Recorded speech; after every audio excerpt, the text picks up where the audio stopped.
Hello my dear student. तो आज मैं आपको पढ़ाने वाली हूँ मैक्सवेल इक्वेशन। देखिए ये थोड़ा सा लेंथी टॉपिक है, लेकिन मैं आपको बता दूं ये बहुत ही सिंपल है और बहुत ही इंटरेस्टिंग टॉपिक है। पूरे मैथमेटिकल डेरिवेशन और कभी डाइवर्जेंस थ्योरम को हम यूज लेंगे, कभी स्टोक्स थ्योरम को हम यूज लेंगे और बहुत ही मजा आने वाला है।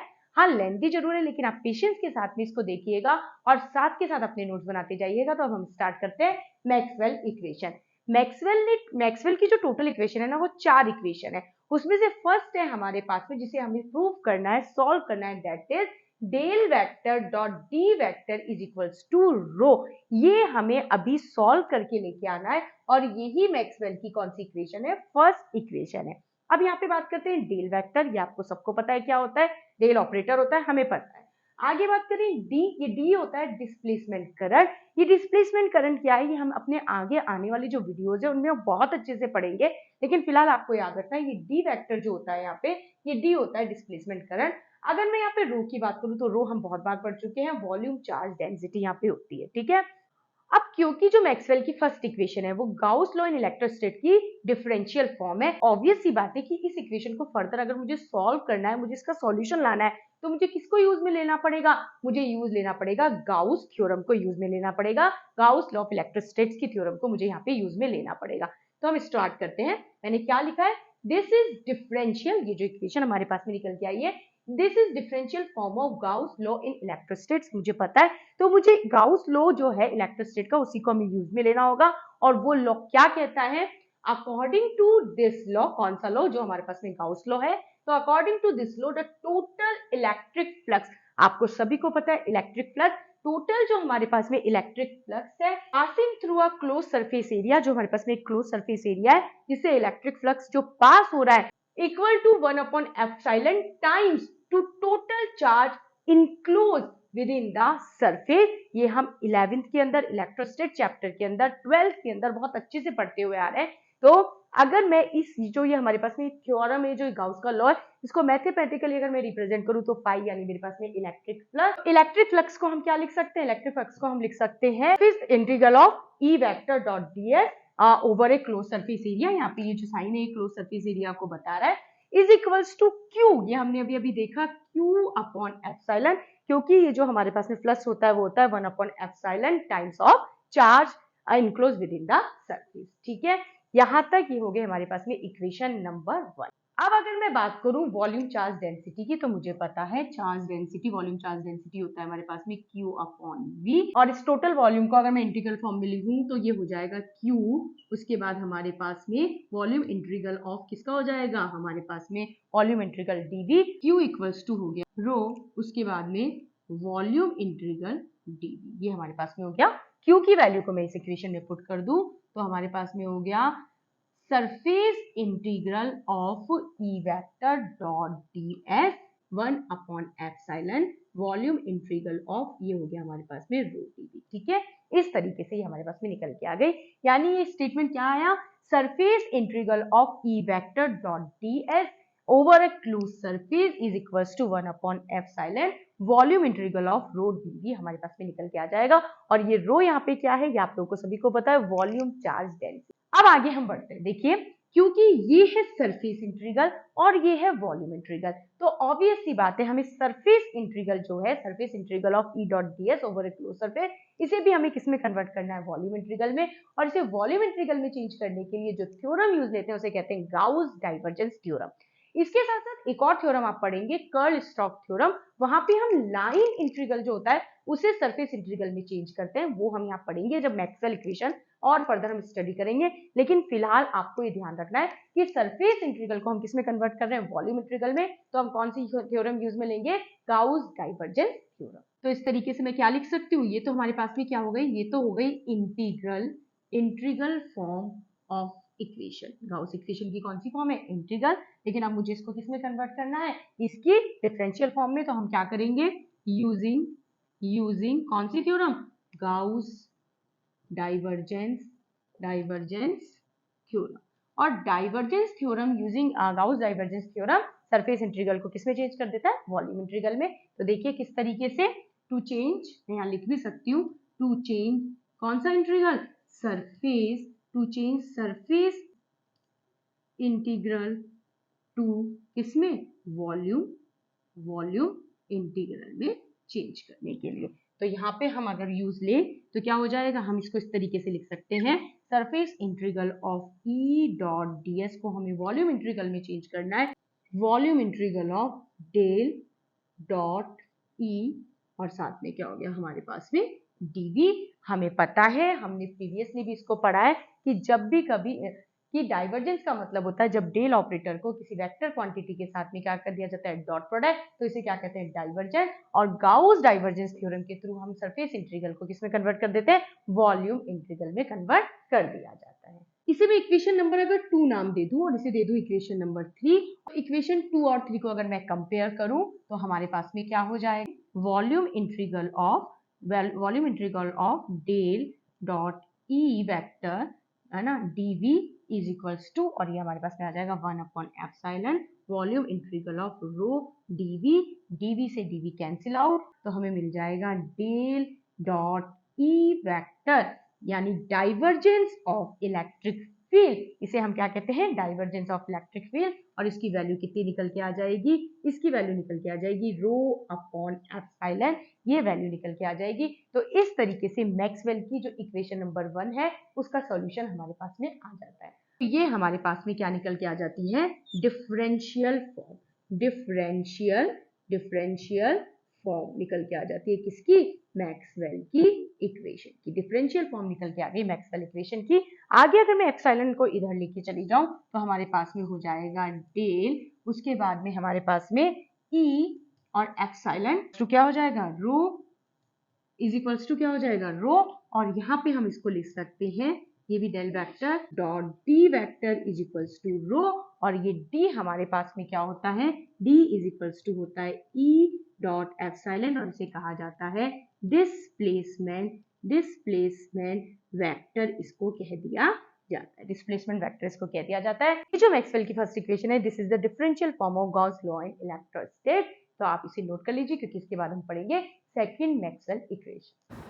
तो अब हम शुरू करते हैं मैक्सवेल की सेकंड इक्वेशन, और जो मैक्सवेल की सेकंड इक्वेशन है वो हमें कहती है डाइवर्जेंस ऑफ बी वेक्टर, या मैं कह सकती हूँ divergence of magnetic field is equals to क्या होता है, 0।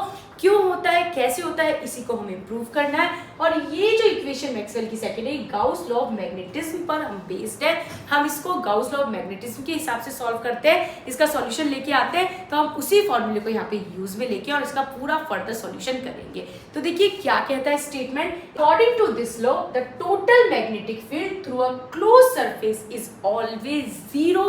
ये 0 कैसे आया, क्यों आया, ये मैं भी आपको बताती हूँ।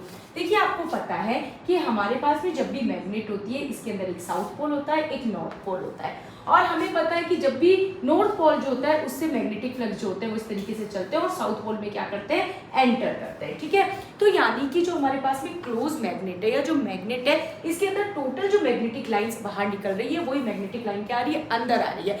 इसका मतलब डाइवर्जेंस क्या हो गया, 0। मैं क्या कह सकती हूँ, टोटल यहाँ पे मैग्नेट जो है, इस मैग्नेट के क्लोज सरफेस एरिया से गुजरने वाला जो मैग्नेटिक फ्लक्स है उसकी नेट वैल्यू यहाँ पे क्या हो जाती है, 0। जबकि इलेक्ट्रिक फील्ड जो होता है, क्लोज सरफेस एरिया से गुजरने वाला electric flux, electric field line जो होती है उनकी वैल्यू 0 नहीं होती। लेकिन मैग्नेटिक फील्ड में आप देख रहे हैं कि जितने मैग्नेटिक लाइन बाहर आ रही है या मैग्नेटिक फ्लक्स बाहर आ रहा है उतना ही अंदर एंटर कर रहा है, तो टोटल क्या हो जाता है हमारे पास में, 0 हो जाता है। नेट मैग्नेटिक फ्लक्स प्रूव करना है कि डाइवर्जेंस ऑफ मैग्नेटिक फील्ड वो क्या होता है, 0। अब इस स्टेटमेंट को जो गाउस लॉ मैग्नेटिज्म में वर्क करता है वो हमारे पास में क्या कहता है, मैग्नेटिक फ्लक्स, ये यहाँ पे मैग्नेटिक फ्लक्स है, मैं इसको दोबारा से लिख देती हूँ, तो ये हमारे पास में हो गया मैग्नेटिक फ्लक्स। मैग्नेटिक फ्लक्स की वैल्यू क्या हो जाएगी, surface integral of B vector dot ds, यहाँ पे d डॉट है, तो surface integral of B vector dot ds vector over a close surface area, ये जो साइन है ये क्लोज सरफेस एरिया को बताता है, इज इक्वल्स टू 0 यहाँ पे हो जाता है। या मैं इसको क्या कह सकती हूँ, surface integral of magnetic field dot ds is equals to क्या हो गया हमारे पास में, 0। ये हमारे पास में मैग्नेटिक फ्लक्स की क्या होती है, वैल्यू यहाँ पे निकल के आती है। देखिए बात ये, हमें इसे इस टर्म के अंदर लेके आना है। ये तो कौन सी फॉर्म हो गई, ये तो हमारे पास में है इंटीग्रल फॉर्म, ये तो हमारे पास में क्या हो गई, इंटीग्रल फॉर्म हो गई मैक्सवेल की सेकंड इक्वेशन की। लेकिन हमें इसे किस में कन्वर्ट करना है, डाइवर्जेंस ऑफ मैग्नेटिक फील्ड हमको बनाना है। तो हमें क्या करना पड़ता है डाइवर्जेंस बनाने के लिए, ये जो सरफेस इंटीग्रल है इसे वॉल्यूम इंटीग्रल में चेंज करना है। जी हाँ, बिल्कुल सही, सरफेस इंटीग्रल को वॉल्यूम इंटीग्रल में चेंज करने के लिए अभी हमने मैक्सवेल की फर्स्ट इक्वेशन में देखा था, हमें गाउस डाइवर्जेंस थ्योरम को यूज में लेना होगा। तो हम क्या लिखेंगे, अप्लाइंग गाउस कौन सी थ्योरम, डाइवर्जेंस थ्योरम। और डाइवर्जेंस जो हमारे पास में गाउस डाइवर्जेंस थ्योरम है हम यूज क्यों ले रहे हैं, क्योंकि हमें ये स्टेटमेंट इसकी डिफरेंशियल फॉर्म में इसको लेके आना है। डिफरेंशियल फॉर्म में लाने के लिए हमें क्या करना पड़ेगा, डाइवर्जेंस थ्योरम को यूज में लेना होगा।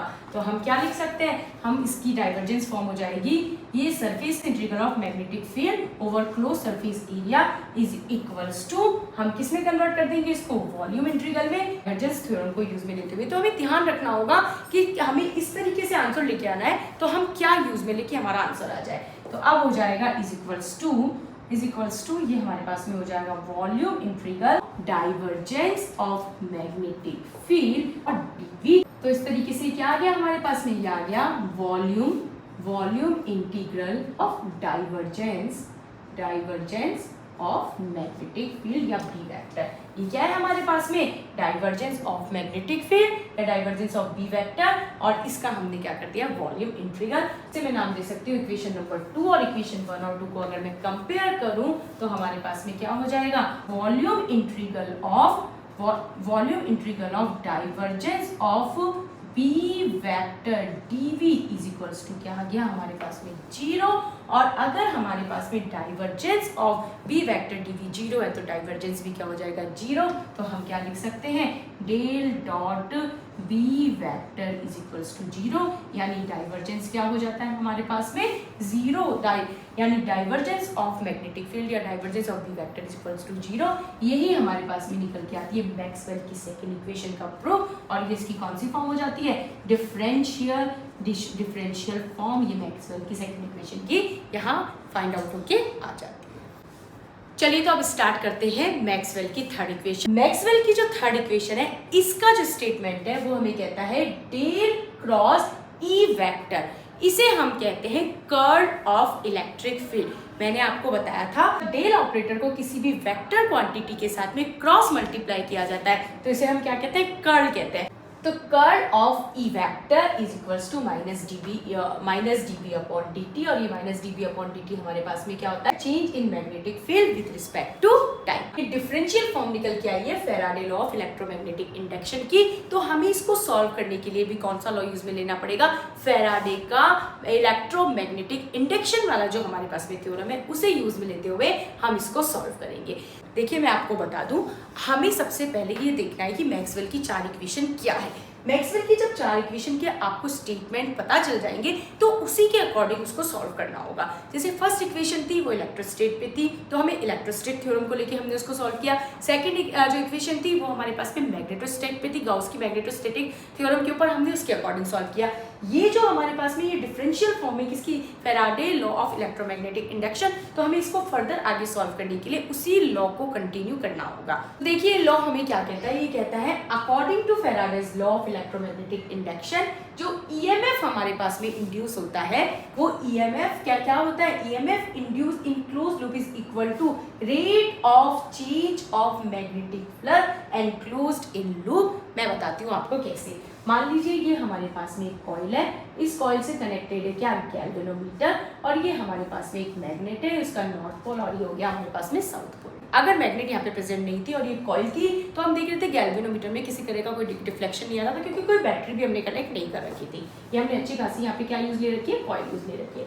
लेकिन जब हम मैग्नेट को क्या लेके आते हैं, पास लेके आते हैं, तो मैग्नेट को पास लाते हैं तो गैल्वेनोमीटर के अंदर डिफ्लेक्शन आता है। इसका मतलब ये हुआ कि जो मैग्नेटिक फ्लक्स जो थे जो इस यहाँ पे इस कॉइल से पास हो रहे थे, इन मैग्नेटिक फ्लक्स ने यहाँ पे एक ईएमएफ को इंड्यूस किया है और इसी की वजह से गैल्वेनोमीटर में क्या है, डिफ्लेक्शन आया है। तो यानी कि जब आप मैग्नेट को पास लेके आ रहे हैं तो ये मैग्नेटिक फ्लक्स की वजह से क्या हो रहा है, एक ईएमएफ जनरेट हो रहा है, इंड्यूस हो रहा है एक इलेक्ट्रिक फील्ड, और गैल्वेनोमीटर में क्या आ रहा है, गैल्वेनोमीटर में क्या आ रहा है, यहाँ पे डिफ्लेक्शन आ रहा है। लेकिन एक और चीज है, जब आप इसके नॉर्थ पोल को यहाँ पे पास लेके आएंगे जाएंगे तो यहाँ पे भी क्या होगा, नॉर्थ पोल का ही जनरेट होगा। इसका मतलब क्या होगा, आपको जो हमारे पास में रिपल्शन वाले फोर्स है, नॉर्थ पोल में रिपल्शन होता है, उनके अगेंस्ट काम करना पड़ेगा, आपको एनर्जी देनी पड़ेगी। ठीक इसी तरीके से जब आप मैग्नेट को दूर लेके जाते हैं तो यहाँ पे कौन सा पोल डेवलप होता है, साउथ पोल। यानी नॉर्थ पोल और साउथ पोल एक दूसरे को क्या करते हैं, अट्रैक्ट, लेकिन हम उसको कहाँ लेके जा रहे हैं, मैग्नेट को दूर,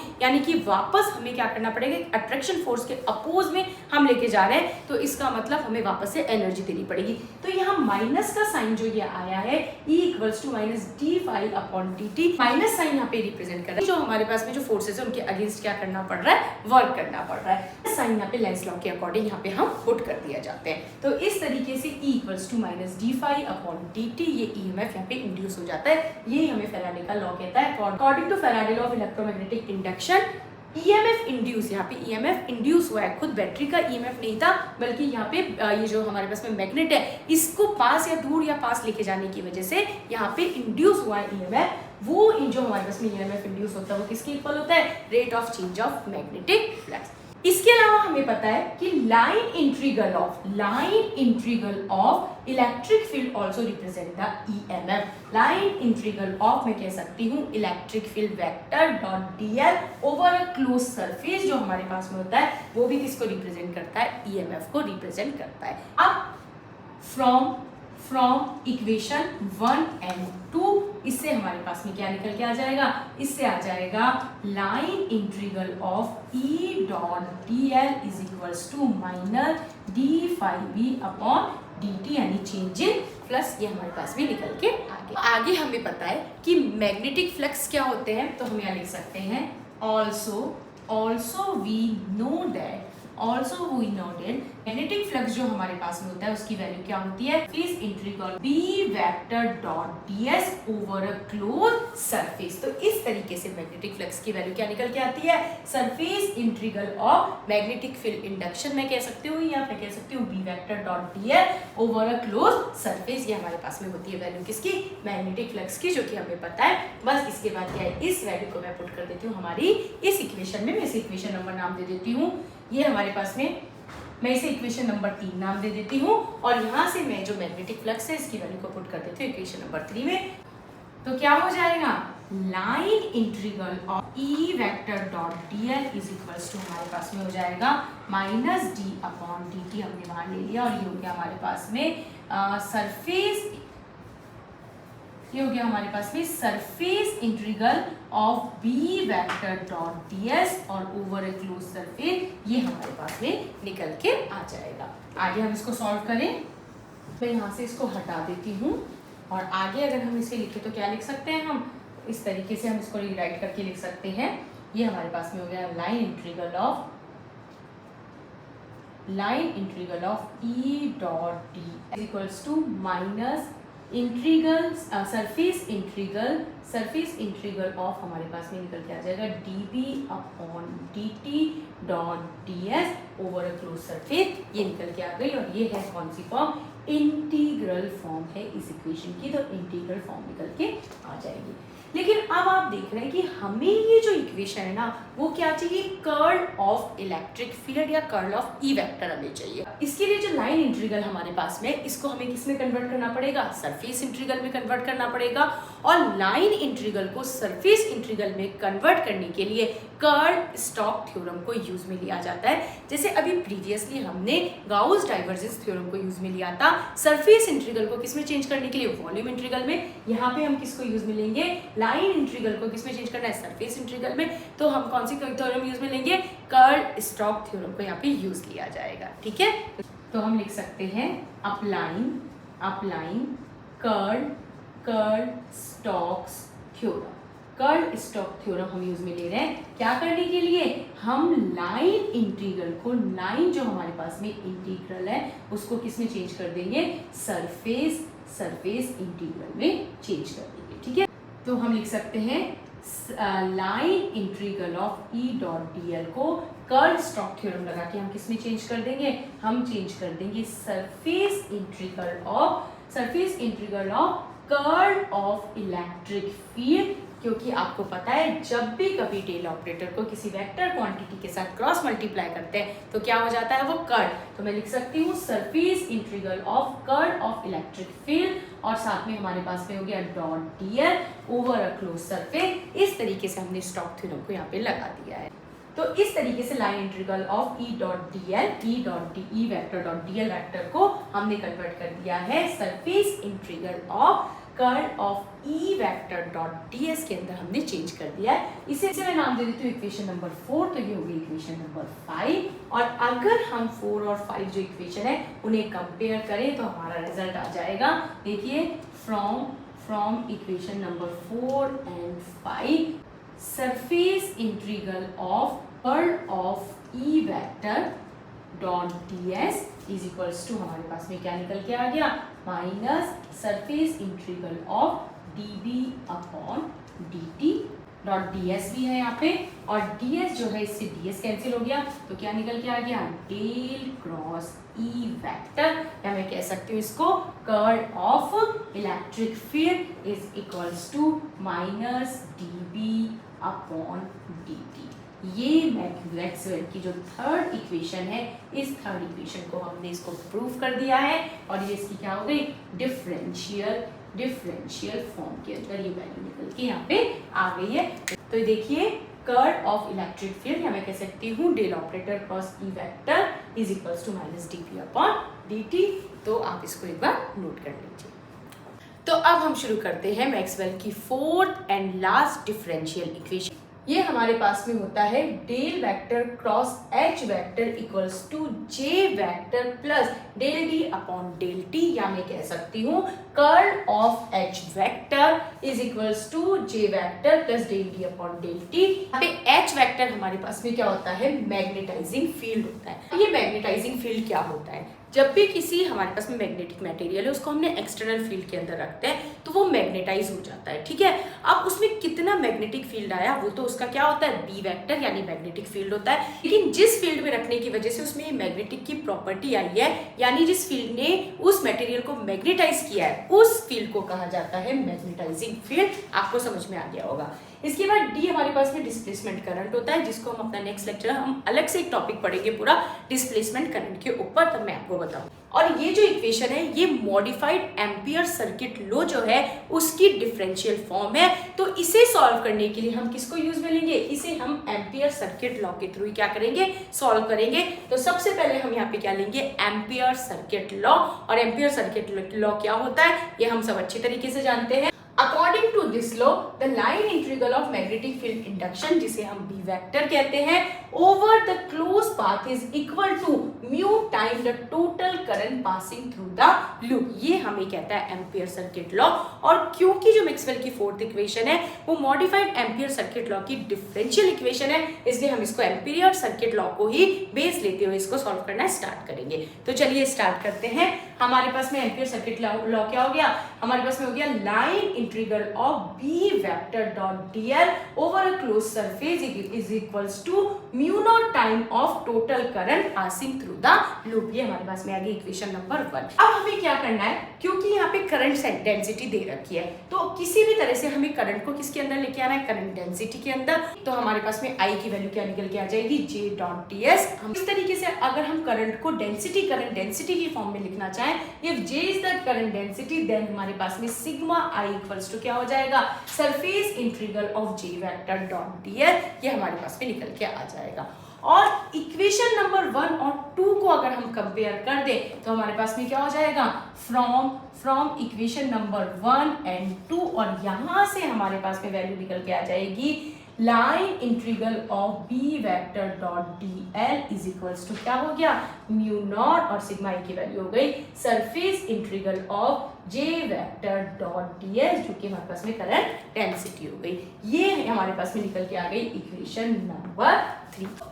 तो according to Maxwell the total current density, जो टोटल करंट डेंसिटी J होती है, ये हमारे पास में जो टोटल करंट डेंसिटी J होती है वो हमारे पास में दो टाइप के करंट की वजह से होती है। पहला हमारे पास में होता है फ्री करंट और कंडक्शन करंट डेंसिटी।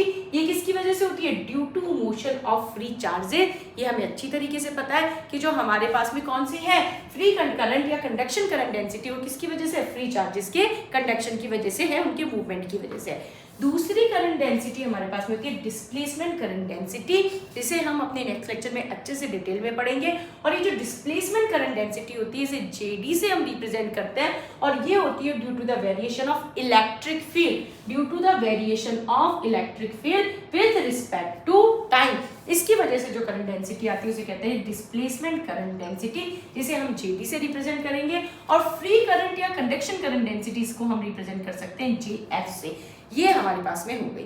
तो इस तरीके से जो हमारी इक्वेशन नंबर 3 आई है, इसको हम क्या लिख सकते हैं? ये मॉडिफाई हो जाएगी हमारी इक्वेशन, तो हम लिख सकते हैं फ्रॉम इक्वेशन नंबर 3, और ये हो जाएगी line integral of B dot dl vector is equals to mu naught surface integral of J की वैल्यू हम लिख सकते हैं JF प्लस JD, यानी हमारे पास में कौन सी हो गई? डिस्प्लेसमेंट करंट डेंसिटी, और साथ में डॉट ds, ये हमारे पास में निकल के आ जाएगा। और ये JF प्लस JD हमने क्यों किया? क्योंकि टोटल J की वैल्यू कितनी हो गई हमारे पास में? JF plus JD। इसे हम नाम दे सकते हैं, इक्वेशन नंबर हमारी कौन सी हो जाएगी? 4।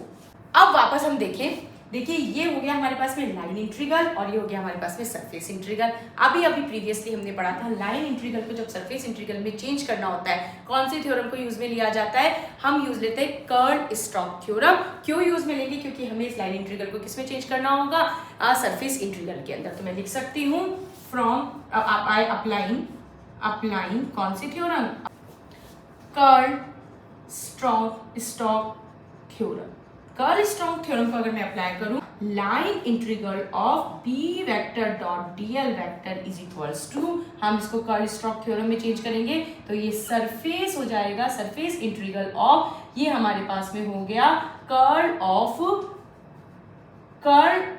ऑफ मैग्नेटिक फील्ड या B vector del cross B dot हमारे पास में क्या आ जाएगा?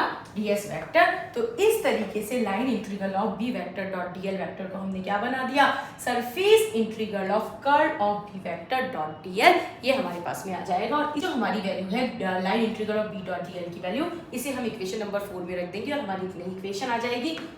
हम वैल्यू को पुट करते हैं, तो नाउ इक्वेशन 4 बिकम्स, इक्वेशन जो हमारी 4 है वो क्या बन जाएगी? नाउ इक्वेशन 4 बिकम्स क्या बन जाएगी? आप लोगों ने सॉल्व कर लिया होगा, ये हो जाएगी हमारे पास में surface integral of curl of B vector dot ds is equals to ds vector is equals to, और म्यू नॉट, ये हो गया हमारे पास में surface integral of mu naught, उसके बाद JF plus JD dot ds। यहाँ पे ds से ds कैंसिल आउट हो जाएगा, तो यहाँ हमारे पास में, मैं इसको सबको यहाँ से हटा देती हूँ ताकि हमारा एक बार में कंप्लीटली सॉल्व हो जाए।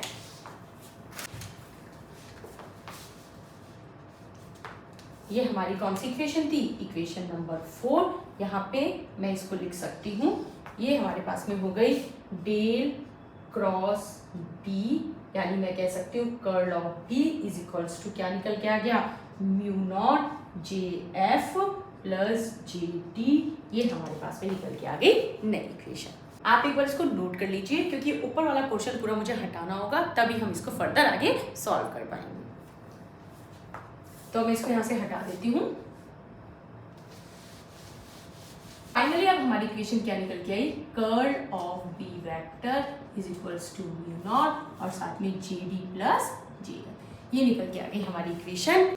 अब ये जो इक्वेशन है, इस इक्वेशन का हमें लेना पड़ेगा डाइवर्जेंस। तो टेकिंग, हम लिख सकते हैं टेकिंग डाइवर्जेंस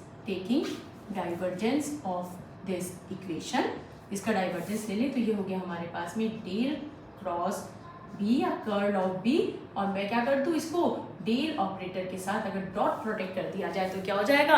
डाइवर्जेंस। हम अच्छी तरह जानते हैं, तो ये हमारे पास में हो गया डाइवर्जेंस म्यू नॉट, और साथ में हो गया डेल डॉट GD, ठीक है, आपको पता है डॉट प्रोडक्ट कर देते हैं डॉट प्रोडक्ट कर देते हैं किसी भी वेक्टर क्वांटिटी का, तो वो क्या बन जाता है, डाइवर्जेंट। सेम ऐसा ही डेल डॉट GF, ये हमारे पास में यहाँ पे निकल के आ गया। तो आगे अगर मैं इसको सॉल्व करूं वेक्टर आइडेंटिटी को लगाकर, अकॉर्डिंग टू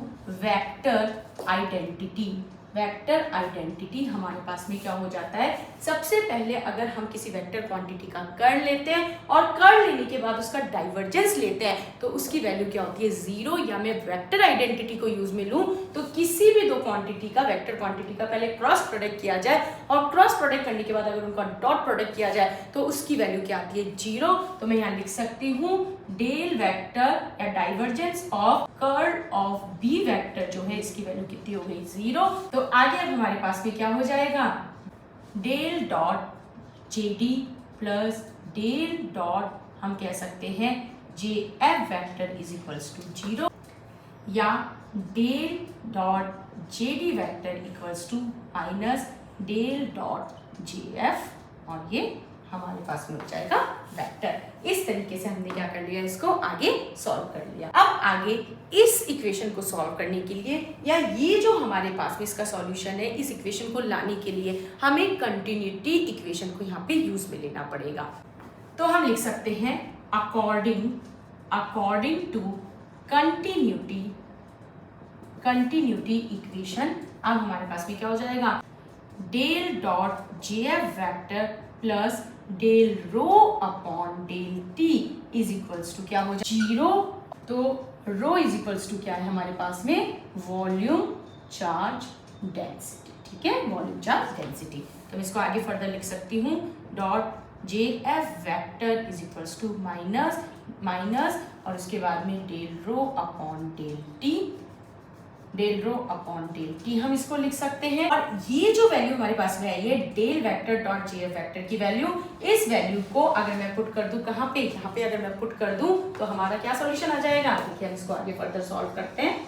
ये हमारे पास में हो गया, ठीक है, ये हमारी हो जाएगी, मैं इसको नाम दे देती हूँ इक्वेशन नंबर 6। इस इक्वेशन नंबर 6 के अंदर अगर मैं डेल डॉट JF वेक्टर की वैल्यू को पुट कर दूं तो क्या हो जाएगा, del dot JD vector is equals to क्या निकल के आ जाएगा, प्लस में कन्वर्ट ये हो जाएगा हमारे पास में del rho upon del T। आगे अब इसको हम फर्दर सॉल्व करें तो del dot JD vector equals to हम लिख सकते हैं डेल अपॉन डेल T, और यहाँ हम लिख सकते हैं डेल डॉट T वेक्टर। अब ये कहाँ से आया, तो याद कीजिए मैक्सवेल की first equation, divergence of D vector या डाइवर्जेंस ऑफ डिस्प्लेसमेंट करंट, ये यहाँ पे डिस्प्लेसमेंट करंट था, इज इक्वल्स टू क्या आता था, रो। तो मैंने क्या किया, बस कुछ नहीं, ये जो रो की वैल्यू है ना उसकी जगह हमने क्या पुट कर दी, डेल डॉट डी यानी डाइवर्जेंस ऑफ डी वेक्टर हमने यहाँ पे पुट कर दिया, ठीक है। आगे फर्दर हम इसको सॉल्व करें तो JD इक्वल्स टू क्या हो जाएगा हमारे पास में, del D upon del T। समझ आ गया होगा आपको कैसे, क्योंकि इस डेल से ये डेल की वैल्यू क्या हो जाएगी, कैंसिल आउट, क्योंकि इस डेल से डेल की वैल्यू को हम क्या कर देंगे, कैंसिल आउट। तो हमारे पास में फाइनल सॉल्यूशन क्या निकल के आ गया, JD equals to del D upon del T। किसकी वैल्यू मिल चुकी है, अब हमें वैल्यू मिल चुकी है डिस्प्लेसमेंट जो हमारे पास में करंट डेंसिटी होती है उसकी वैल्यू को हम पुट कर देंगे हमारी इस इक्वेशन के अंदर, जो हमारी मेन इक्वेशन है, शायद हमारी ये 5th नंबर की इक्वेशन थी। डेल हम इस वैल्यू को पुट करें तो now del cross B vector या कर्ल ऑफ हमारे पास में B vector is equals to mu naught, और साथ में क्या हो गया, JD की वैल्यू हो गई del T upon del T plus हमारे पास में हो गया JF। ये हमारे पास में आ गया सॉल्यूशन। आगे मुझे इसको किस फॉर्म के अंदर लेके आना है, मैग्नेटाइजिंग फील्ड में। तो हमें पता है B इज इक्वल्स टू क्या होता है, B equal to mu naught H, यानी जब आप मैग्नेटाइजिंग फील्ड है उसको उसकी मैग्नेटिक परमिएबिलिटी के साथ मल्टीप्लाई कर देते हैं तो क्या आ जाता है, मैग्नेटिक फील्ड। इस वैल्यू को अगर मैं पुट कर दूं तो del cross mu naught H cross is equals to mu naught H vector is equals to mu naught del D upon del T plus JF, और म्यू नॉट से mu naught cancel out, तो हमारी जो equation है वो solve होके आ गई है डेल क्रॉस H वेक्टर, या मैं कह सकती हूँ curl of magnetizing field is equals to del is equals to J F plus del D upon del T. यही क्या हो जाएगी, डिफरेंशियल फॉर्म निकल के आ गई है मैक्सवेल की फोर्थ इक्वेशन की, जो कि मॉडिफाइड एम्पियर सर्किट लॉ के ऊपर बेस्ड है। तो ये हमारे पास में हो गई डिफरेंशियल फॉर्म। ये इस इक्वेशन की क्या निकल के आ गई, differential form, del cross H vector is equals to J F plus del D upon del T. आप इसे नोट कर लीजिए। आज के लिए इतना ही। ये मैक्सवेल की 4 इक्वेशन हमने पढ़ ली है और मिलते हैं अब हम नेक्स्ट लेक्चर में। तब तक के लिए थैंक यू सो मच।